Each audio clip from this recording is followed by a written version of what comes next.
Alright guys, so today I'm just going to give you guys some quick tips on how to improve your shooting.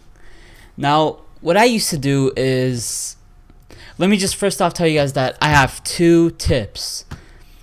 2 of those tips can be implemented into the My Player, and one of those can be implemented in general, like shooting in general.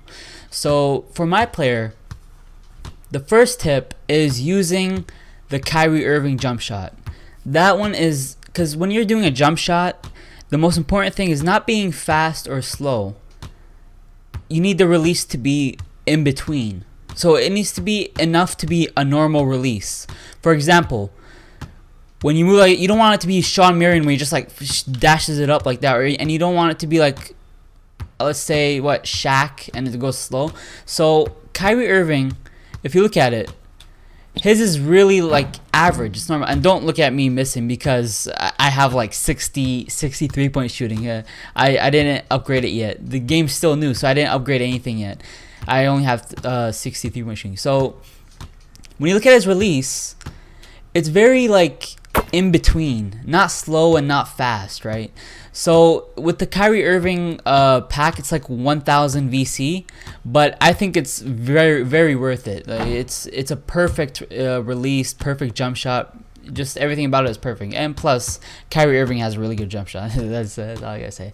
But so that's one of the tips. The second tip, and this is the most important one, more important than what release you have, more important than how much not more important than how much your 3-point shooting is, but it's very important. Usually people shoot with the square button.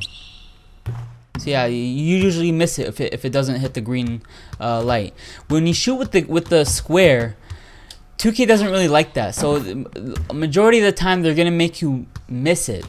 But when you get into the habit of shooting with the right analog stick, holding it up like this, most of the time, again, I only have 63-point shooting, so don't really look at mine. But try it for yourselves. See the difference between using the square button to shoot and using the right analog stick to shoot. There is a big difference, and even the release, you'll get more green lights.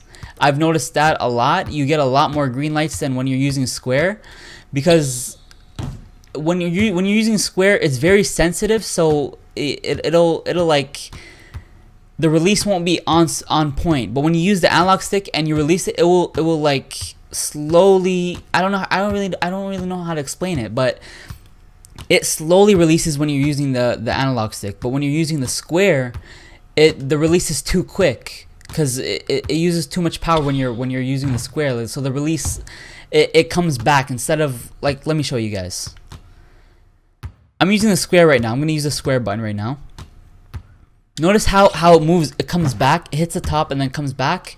But when you're using the analog stick, let me show you guys this real quick. It usually doesn't get to when it gets to the tip, when it gets to the very end, it usually becomes a green release when you release. And if it doesn't, it comes very close to the green. Let's see, like right there.